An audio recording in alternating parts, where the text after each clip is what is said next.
Caleb Thorne drove the white-hot edge of a maintenance tool into the creature's neural cluster. His face splattered with blue ichor and his eyes devoid of any fear. The Void Reaper's chittering scream cut short as the thermal cutter hissed through bone and circuitry. Around them, the elite Aurelian Guard lay broken, their ornate spears useless. The station's fate hangs on a man they once called a servant. If you want to see how deep the secrets of the Aegis Prime truly go, subscribe to our chronicles. Now witness the moments that led to this silent, bloody transformation. A week ago, the most stressful part of Caleb's shift was a clogged nutrient slurry valve on level 4. Life was quiet, measured in the steady drip of gray industrial lubricants and the hum of the station's massive air scrubbers. Xylas, a junior data clerk of the Aurelian Diplomatic Corps, watched from the mezzanine as the human worked. To Xylas, Caleb was part of the architecture, a sturdy, unassuming figure in faded gray maintenance coveralls. The human's hands were calloused and stained, moving with a slow, deliberate rhythm as he tightened a power conduit in the floor. The mezzanine hummed with the arrival of High Exarch Kalen. The Exarch was a vision of martial perfection, draped in gold-leafed plates that caught the artificial sunlight of the atrium. Behind him marched the vanguard warriors whose every step was a choreographed display of strength. They were the galaxy's apex, or so the records claimed. Kalen stopped near the maintenance pit. He looked down at Caleb, his lip curling in a gesture of refined disgust. The Exarch's voice carried across the hall, amplified by the station's acoustics. He mocked the human's soft frame, calling his species the galaxy's janitors, beings fit only to scrub the floors of those who actually knew how to bleed for the stars. Caleb didn't argue. He didn't even look up. He simply adjusted a gasket, his expression as flat as the metal he worked on. Xylas noticed something the Exarch didn't. As Caleb stood to move his toolkit, he didn't shuffle away in shame. He stepped with a silent, rolling gait, his eyes tracing the lines of the vaulted ceiling, not out of wonder, but as if he were counting the structural weak points. He seemed to be mapping the kill zones while the Aurelians were busy polishing their egos.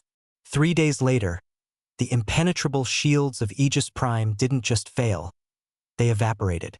The Void Reapers hit the station during the height of the Vanguard Summit. It wasn't a battle, it was a harvest.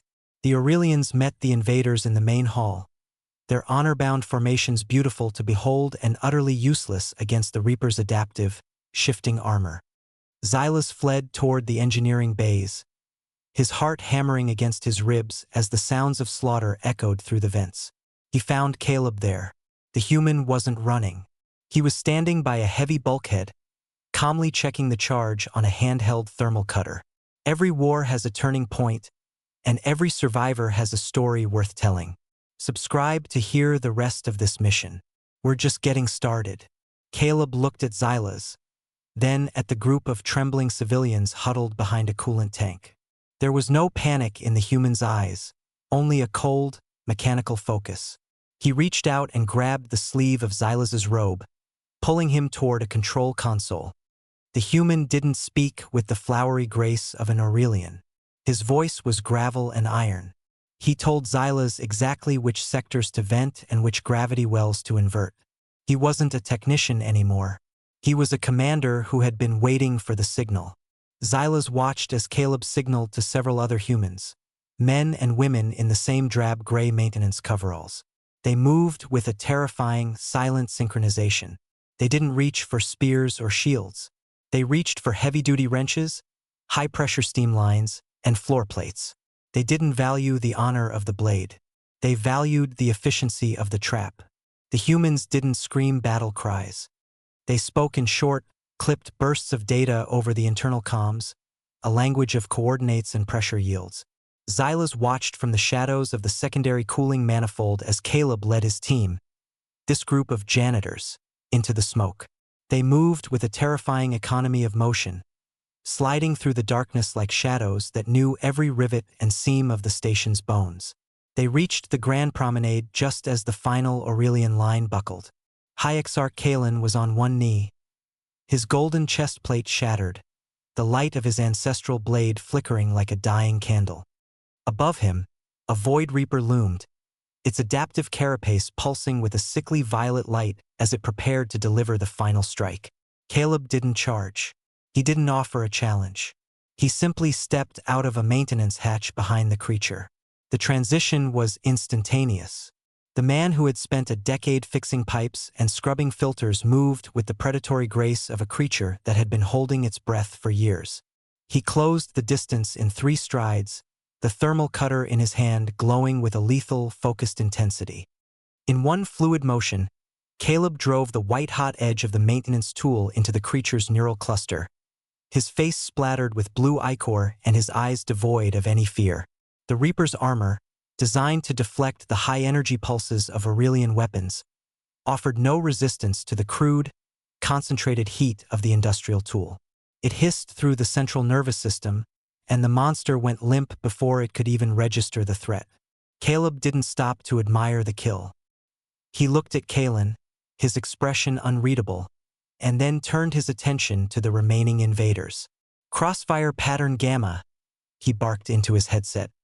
"Vent the oxygen in the north gallery on my mark. Let's finish this." From the hidden alcoves and high rafters, the other humans opened fire. They weren't using the ornate spears of the vanguard. They were using modified rivet guns, high-pressure canisters, and salvaged debris launchers. It was asymmetric, brutal, and flawlessly executed. The Reapers, confused by a foe that didn't follow the honorable rules of engagement, were herded into the center of the hall. The air in the station grew thin as the humans manipulated the life support systems to choke the invaders. Within minutes, the sound of combat was replaced by the low, steady hum of the air recyclers working overtime to clear the blue mist from the air. In the silence that followed, Kalen stood. He looked at the bodies of the invaders, then at his own broken warriors, and finally at the man in the blood-stained gray coveralls. The Exarch's pride didn't break. It dissolved. He realized then that the janitors hadn't been sent to serve the galaxy. They had been sent to watch it. The High Exarch of the Aurelian Empire, a being who claimed descent from the stars themselves, slowly sank to one knee before the human maintenance worker. He lowered his head, acknowledging that true strength wasn't found in the shine of gold, but in the restraint of a predator choosing peace over pride. Hours later, the station was quiet again. Caleb Thorne sat at his workstation on the observation deck, a cup of lukewarm coffee in his hand. He had swapped his ruined suit for a fresh set of gray maintenance coveralls, but the weight of the day still clung to his shoulders. He looked out at the stars, the same stars he had watched as a young soldier decades ago. He picked up a small metal gasket from his desk, the same type he'd been fixing when the Exarch had first insulted him. He turned it over in his calloused fingers, the light of the distant suns reflecting off its dull surface. The galaxy was a dangerous place, full of monsters and vanity, but as long as there were people willing to do the quiet, dirty work of survival, the lights of the Aegis Prime would stay on. He set the gasket down, the small clink echoing in the empty room. The armor is gone, but the protector remains. How would you react if you discovered your world's quietest people were actually its strongest? Subscribe for tomorrow's Chronicle, where we look at the secret history of the Vanguard.